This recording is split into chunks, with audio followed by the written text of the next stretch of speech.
بسم الله أعزائي التلاميذ، مرحبا بكم مجددا في درس جديد من دروس مادة الجغرافيا.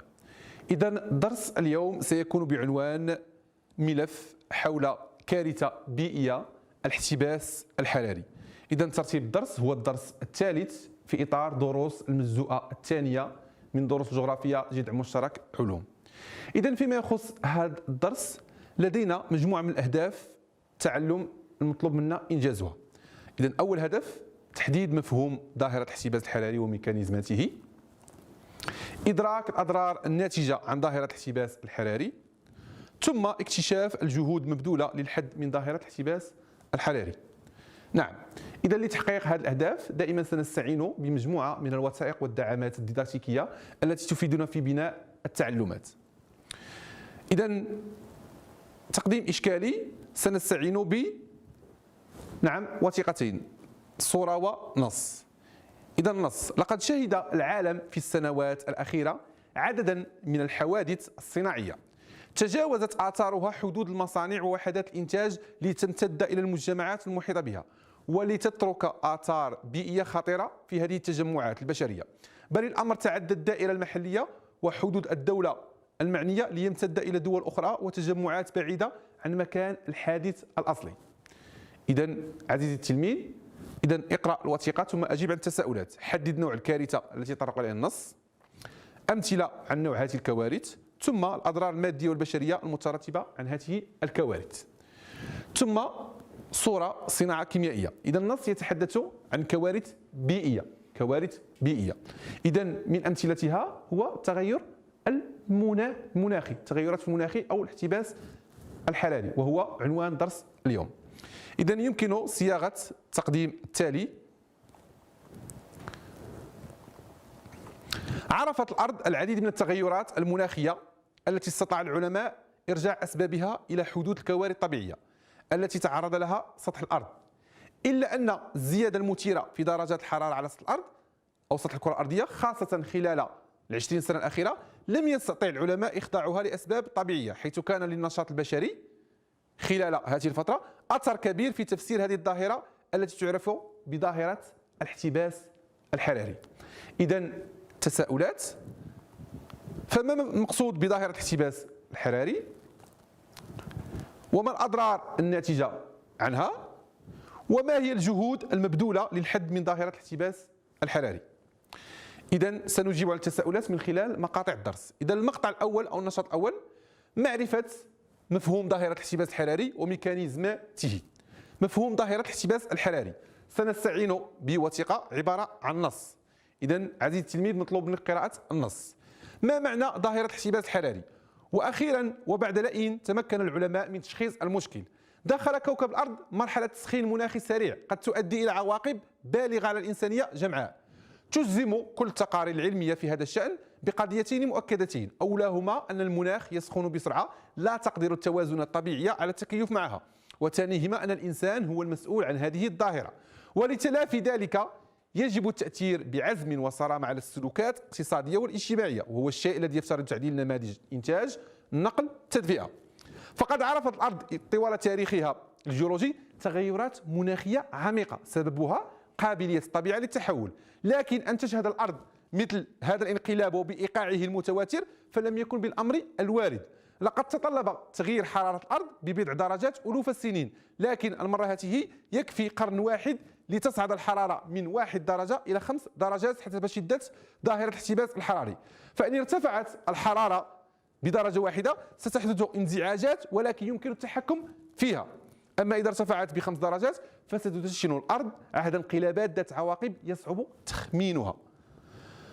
وللمثال فقط، انقرضت الديناصورات حينما انخفضت درجة حرارة الأرض ب7 درجات فقط. هي قفزة نحو المجهول يقشعر لها مهابة الأخصائيون. إن سبب هذا الشر القادم يكمن في الغازات، وعلى رأسها غاز كربون CO2 الناتج عن احتراق البترول والفحم التي تصدرها الدول المصنعة كضريبة لسعيها الدائم نحو النماء الاقتصادي. تكون هذه الغازات حين تراكمها في ستراتوسفير، طبقة الغلاف الجوي، طبقة تحبس حرارة الأرض كما لو كانت حائطا زجاجيا ثنائي السمك، وارتفاع الحرارة هو نتيجة هذا الاحتباس. إذا بإجابتنا على هذه التساؤلات نقوم بصياغة مفهوم الاحتباس الحراري. إذا تنتج ظاهرة الاحتباس الحراري نتيجة ارتفاع درجة حرارة الأرض على سطح الأرض بسبب كثرة الغازات، وعلى رأسها غاز الكربون الناتج عن احتراق البترول والفحم. وتجزم كل التقارير العلمية بأن المناخ يسخن بسرعة ولا تقدر التوازن الطبيعي على التكيف معها، وأما الإنسان فهو المسؤول الأول عن هذه الظاهرة، ولتلافي ذلك يجب التأثير بعزم وصرامة على السلوكات الاقتصادية والاجتماعية، وهو الشيء الذي يفرض تعديل نماذج الإنتاج، النقل والتدفئة. إذا كيف يحدث الاحتباس الحراري؟ إذا كما تلاحظون عزيزي أو أعزائي التلاميذ، لدينا وثيقة عبارة عن معطيات داعمة وصورة. إذا كما هو معروف فالشمس هي المصدر الأساسي للحرارة والطاقة على مستوى سطح الأرض. إذا الأرض تمتص جزء من الطاقة الشمسية والإشعاع الشمسي، وتقوم ب إخراج باقي الإشعاع الشمسي نحو الفضاء الخارجي، لكن تكون طبقة أو غطاء من البخار يمنع هذه الإشعاعات من الخروج، وبالتالي زيادة حرارة الأرض كما هو ملاحظ في الوثيقة 2. إذا الاحتباس الحراري هو تسخين الأرض والمحيط والهواء عن طريق حبس جزء من حرارة الشمس بواسطة بعض غازات الغلاف الجوي. تتلقى الأرض والغلاف الجوي إشعاع شمسي متوسط، نعم، حيث تمتص الأرض نصف الطاقة الشمسية والباقي ينعكس نحو الفضاء أو يمتصه الغلاف الجوي ويتحول إلى حرارة في كلتا الحالتين، ويعيد سطح الأرض إصدار أشعة ما تحت الحمراء نحو الطبقة الهوائية، وهكذا يتكون غطاء من البخار والغازات يمنع جزء من الطاقة من التسرب إلى الفضاء، وهذا هو الاحتباس الحراري. إذا أسباب الاحتباس الحراري، إذا أول شيء الغازات مسببة للاحتباس الحراري.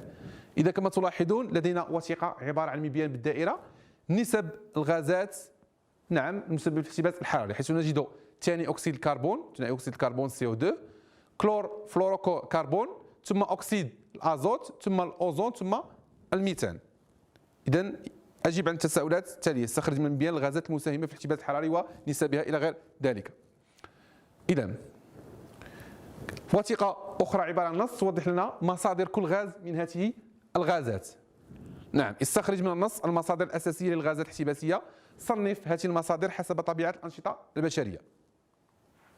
إذا من أبرز الغازات المسؤولة عن ظاهرة الاحتباس الحراري CO2 أو ثاني أكسيد الكربون.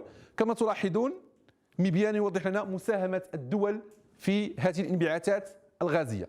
كما تلاحظون فالدول الصناعية، الولايات المتحدة الأمريكية، الصين، اليابان، على رأس الدول المساهمة في هذه الانبعاثات الغازية. إذا الغازات المسببة في ظاهرة الاحتباس الحراري: ثاني أكسيد الكربون CO2، ارتفاعه منذ القرن التاسع عشر نتيجة الأنشطة البشرية، فأي تغيير يحدث للCO2 له انعكاس كبير يدوم في الهواء أكثر من قرن من الزمن. والCO2 الناتج عن الأنشطة البشرية آتي من احتراق الوقود الأحفوري. غاز الميثان CH4 ينتج عن تحلل المواد العضوية في الأوساط الرطبة التي لا تحتوي على الأكسجين، وتتراوح كمياته الطبيعية بين 160 و 240 مليون طن، وينتج عن الأنشطة البشرية فهو يتجاوز ما تنتجه الطبيعة، ويساهم غاز الميثان في التفاقم الإشعاعي، وترجع أسبابه إلى احتراق الوقود الأحفوري، الزراعة عن طريق الحريق، تربية المواشي، حقول الأرز، نفاية المصانع والبيوت. مادة أكسيد الأزوت يعزى تضاعفه إلى استعمال الأسمدة الزراعية وتربية الماشية والصناعة الكيماوية. ثم الأوزون تمتص في أنواع الأشعة ما فوق البنفسجية الشمسية والأشعة ما تحت الحمراء الصادرة عن سطح الأرض. ثم غاز الفلوروكربون إنتاجها من الأنشطة البشرية، وقدرتها الاحتباسية تفوق 10,000 مرة قدرة ثاني أكسيد الكربون. إذا خطورة ظاهرة الاحتباس الحراري. عواقب الاحتباس الحراري: يجمع المختصون أن زيادة حجم الغازات الحابسة للحرارة التي ينتجها الإنسان، وخاصة غاز الكربون في الهواء، سيؤدي لا محالة إلى ارتفاع متوسط درجة حرارة سطح الأرض بمقدار 4 درجات، ويتضاعف هذا المتوسط خلال السنين القادمة. من المتوقع أن ترتفع درجة حرارة الأرض بحوالي 8 درجات في حدود سنة 2100. هذا الارتفاع في متوسط درجة الحرارة سيتوزع بدون شك بشكل متفاوت على سطح الأرض، ويتوقع أن يؤدي ذلك إلى تغيرات بيئية واجتماعية مهمة خلال القرن 21. والعواقب معروفة: تغيير نظام التساقطات المطرية، جسامة وتواتر الجفاف والفيضانات، ارتفاع مستوى البحار بسبب ذوبان الثلوج مهددة بإغراق الجزر الصغيرة، دلتات، السواحل، تواتر العواصف، زيادة التصحر، امتداد محيط الأمراض مثل الملاريا والكوليرا وإذا كان مدى هذه الظواهر ليس محددا إلى الآن، فإن اليقين الوحيد يتلخص في معادلة بسيطة تتناسب شدة هذه الظواهر طردا يزداد عدد الضحايا مع ارتفاع متوسط الحرارة، وبالتالي فإن أولوية الإنسانية جمعاء تكمن في التحكم في إذاعة الغازات الاحتباسية. إذن كما تلاحظون مقال علمي في صحيفة لو موند تاريخ 28 ديسمبر 1998. نعم، إذن أعاصير الناتجة عن ظاهرة الاحتباس الحراري. إذا تؤدي ظاهرة الاحتباس الحراري إلى تغير التساقطات المطرية، تواتر جفاف، فيضان، ارتفاع مستوى البحار بسبب ذوبان الثلوج، مهددة بإغراق الجزر الصغيرة، الدلتات، السواحل وتواتر العواصف، زيادة الصحر، امتداد محيط الأمراض كالملاريا والكوليرا. وإذا كان هذا المقدور ليس محددا إلى الآن، فإن ازدياد الضحايا مع ارتفاع درجة الحرارة. إذا كلما ارتفعت درجة الحرارة يزداد عدد الضحايا. إذا مثال على كذلك إعصار ميتش بعاصمة الهندوراس سنة 1998. إذا النشاط الثالث سنتعرف إجراءات والتدابير التي اتخذها الإنسان في محاولة منه للتخفيف من هذه الكوارث البيئية. إذا التدابير الدولية. إذا الاتفاقيات الدولية المتعلقة بالاحتباس الحراري. نعم، إذا النص، إذا استخرج من النص أهم الاتفاقيات المتعلقة بظاهرة الاحتباس الحراري، عرف في أهم نصوص الاتفاقيات، ارسم خطا زمنيا لتوالي هذه الاتفاقيات. إذا من بين التدابير عقد اتفاقيات دولية متعلقة بالاحتباس الحراري، تأسيس مؤتمر عمل الأمم المتحدة للتغيرات المناخية في قمة الأرض في ريو البرازيل سنة 1992 الذي يهدف إلى صياغة اتفاق عالمي للتقليل من الغازات الحابسة للحرارة، وجرى إنجاز خطوتين أساسيتين نحو الوصول إلى اتفاق مشترك خلال 10 سنوات الأخيرة. إذا تتمثل الأولى في اتفاق كيوتو سنة 1997، والخطوة الثانية اجتماع بون ألمانيا 23 يوليو 2001. إذا الهدف هو تخفيض نسبة الغازات الدافئة. إذا ما هي العراقيل؟ الصعوبات التي واجهت تطبيق اتفاقية بون حول الغازات. إذا نستخرج من هذا النص هذه الصعوبات. إذا تتجلى واجه تطبيق اتفاقية بون لتخفيض الغازات الدافئة عدة صعوبات رغم اتفاق عدة دول العالم لمناقشة التقليل من انبعاثات ثاني أكسيد الكربون الناتجة عن النشاطات البشرية المختلفة، إلا أن عدم حضور الولايات المتحدة الأمريكية وهي أكبر دولة مصدرة هذا الغاز ورفض الاتفاقية كان له أثر سلبي على تطبيق الاتفاقية، إذ أنها تعتبر أكثر دول العالم المصدرة لغازات ثاني أكسيد الكربون في الفضاء، كما أن كمية مستويات ثاني أكسيد الكربون التي اقترحت كهدف لتقليل نسبة التلوث كانت منخفضة جدا، إضافة لاعتقاد بعض الدول أن الاتفاقية قد تؤثر في نموها الاقتصادي مما أدى إلى إحجام هذه الدول على تنفيذها. إذا الخاتمة، يؤدي التدخل السلبي للإنسان إلى اختلال توازن المنظومة البيئية وبالتالي حدوث كوارث طبيعية كالجفاف، فيضانات، كوارث بيئية، احتباس حراري، مما يفرض ضرورة التدخل لمواجهتها.